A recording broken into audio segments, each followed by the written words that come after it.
Halo teman-teman, kembali dengan saya Januari Sihotang. Perdebatan mengenai sistem pemilu, yaitu sistem proporsional terbuka dan sistem proporsional tertutup, akhir-akhir ini sangat menarik untuk dicermati ya.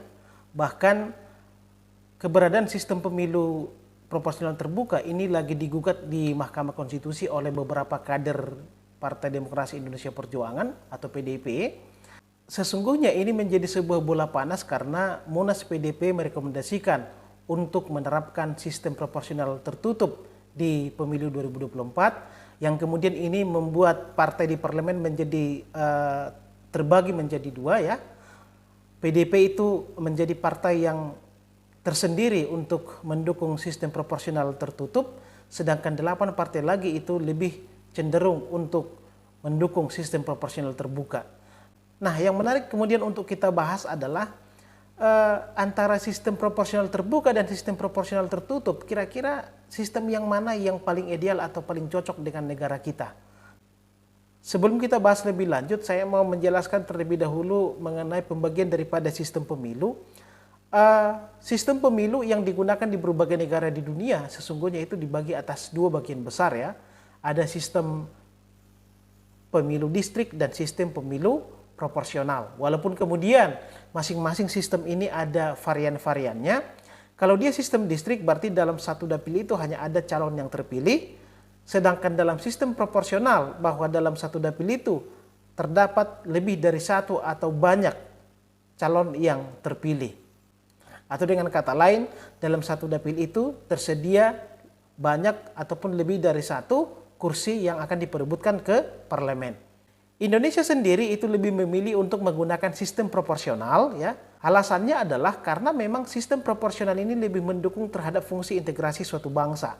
Kalau dalam sistem distrik itu lebih menekankan ego sektoral karena dalam satu dapil itu hanya ada satu caleg, jadi dia sebagai perwakilan daripada wilayah itu dan dia harus memperjuangkan kepentingan daripada wilayah itu.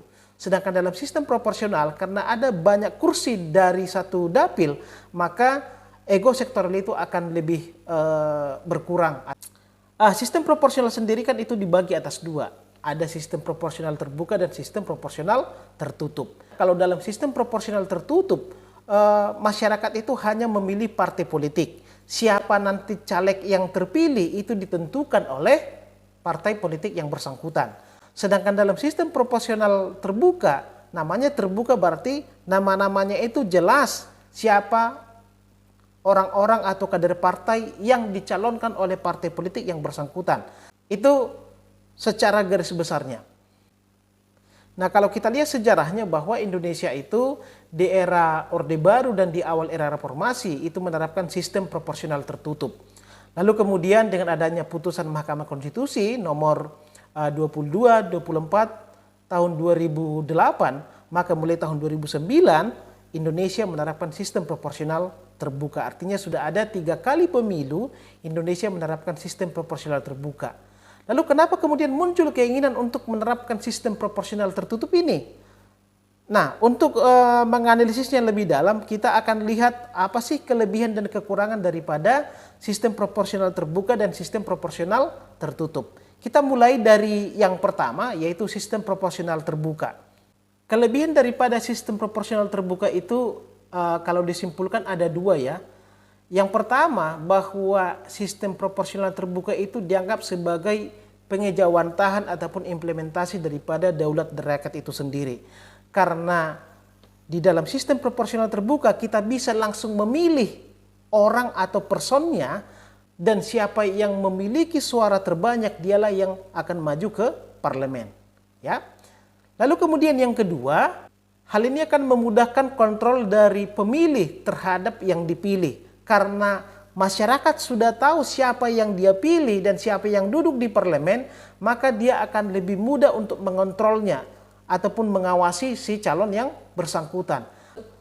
Artinya paling tidak kalau misalnya si anggota yang terpilih tersebut tidak menjalankan tugasnya dengan baik selama 5 tahun, maka dia bisa dievaluasi oleh masyarakat ataupun para pemilih.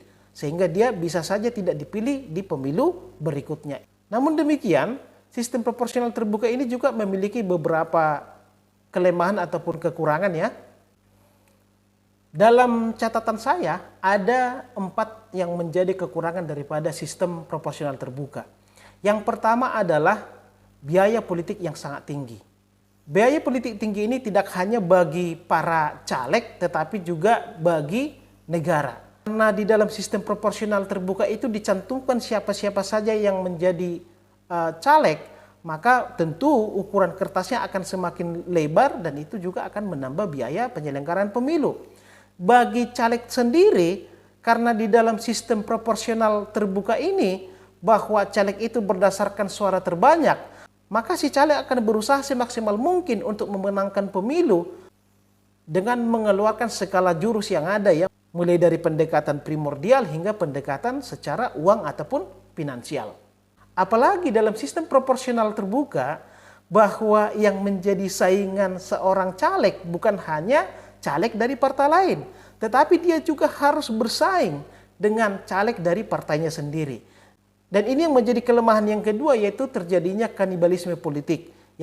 Bukan hanya caleg antar partai yang saling baku hantam, tetapi juga sesama caleg dari internal partai yang bersangkutan.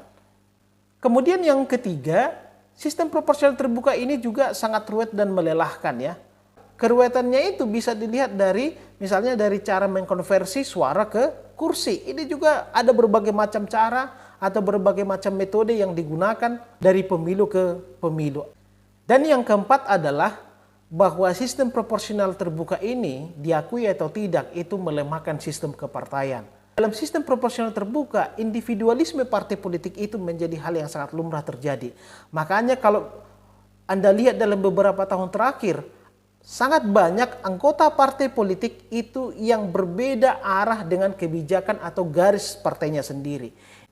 Idealnya bahwa caleg ataupun anggota legislatif itu adalah perpanjangan tangan daripada partai politik. Kata lain, setiap anggota legislatif itu adalah cerminan daripada ideologi partai politik. Makanya menjadi sangat ironis kalau terjadi perbedaan antara anggota legislatif dengan partainya sendiri.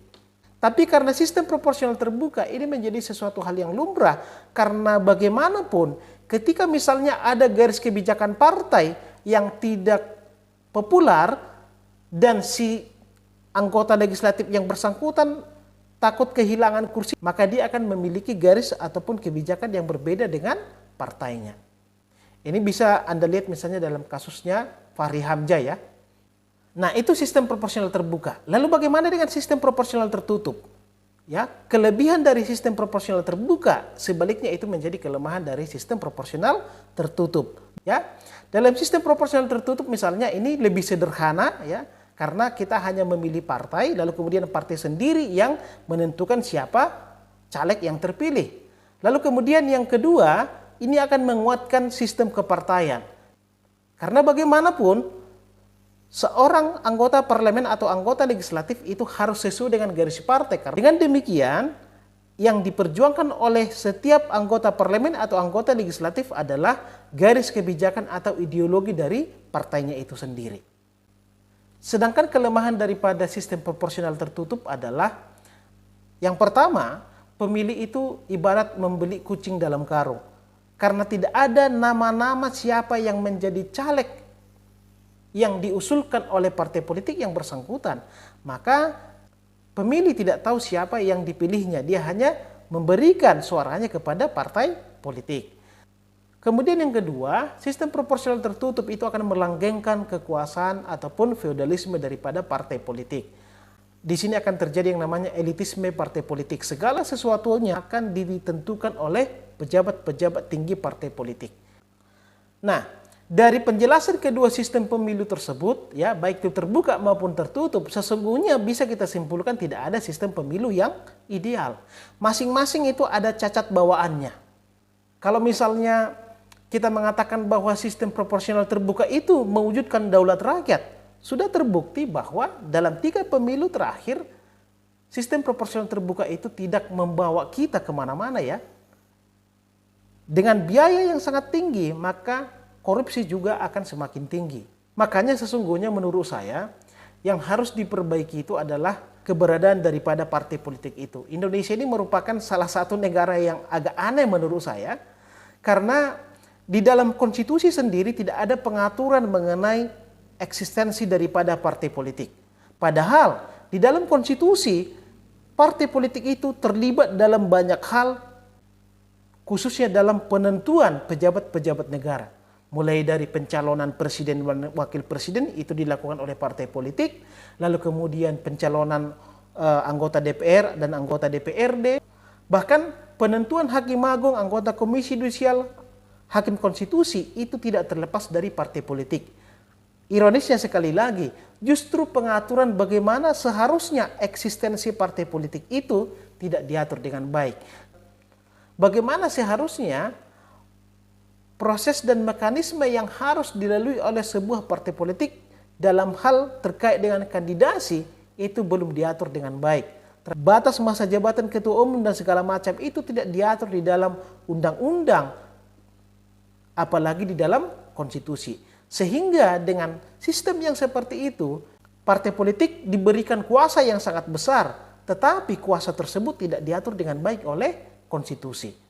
Ya, kembali ke sistem proporsional terbuka dan sistem proporsional tertutup ini, seperti yang saya katakan tadi bahwa sistem proporsional terbuka ini kan sedang diuji di Mahkamah Konstitusi.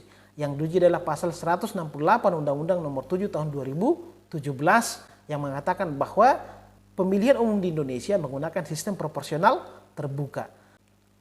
Nah, tanpa bermaksud menggurui ataupun mendahului putusan daripada Mahkamah Konstitusi, saya memprediksi ya bahwa putusan Mahkamah Konstitusi itu tidak terlepas dari dua hal berikut. Ya, yang pertama, bisa saja Mahkamah Konstitusi mengatakan bahwa sistem pemilu itu adalah open legal policy. Open legal policy adalah kebijakan hukum terbuka yang tidak perlu diatur di dalam konstitusi tetapi diatur oleh pembentuk undang-undang. Itu sama misalnya seperti presiden threshold yang dalam beberapa putusan MK dikatakan bahwa itu adalah open legal policy. Kenapa MK berpotensi mengatakan bahwa sistem pemilu itu adalah open legal policy? Karena memang di dalam konstitusi kita tidak diatur dengan jelas sistem pemilu apa yang digunakan di Indonesia. Tetapi kemudian ada juga alternatif kedua menurut saya bahwa Mahkamah Konstitusi akan mengabulkan bahwa sistem pemilu yang digunakan di Indonesia adalah sistem proporsional tertutup. Alasannya adalah peserta pemilihan umum untuk memilih anggota DPR dan anggota DPRD adalah partai politik. Artinya di sini bahwa menurut konstitusi yang dipilih itu adalah partai politik. Pesertanya adalah partai politik. Kalau kita kaitkan dengan dua sistem pemilu yang tadi, bahwa itu lebih cenderung ke sistem proporsional tertutup. Karena di dalam sistem proporsional tertutup yang dipilih adalah partai politiknya. Menurut pasal 22E ayat 3, bahwa peserta pemilu untuk DPRD dan DPR adalah partai politik. Tentu yang dipilih adalah pesertanya, kan gitu ya. Nah, itu sekedar prediksi saya katakan tadi yang pertama bisa saja open legal policy, kemudian yang kedua bisa saja gugatan mengenai penghapusan sistem proporsional terbuka ini dihapuskan oleh MK dan beralih ke sistem proporsional tertutup karena sesuai dengan pasal 22E ayat 3. Nah, pendapat teman-teman bagaimana silakan ditulis di komentar ya. Oke, saya rasa demikian ulasan singkat saya mengenai sistem pemilu proporsional tertutup dan terbuka kali ini. Semoga video ini bermanfaat. Kita bertemu di JS Talk yang selanjutnya. Terima kasih.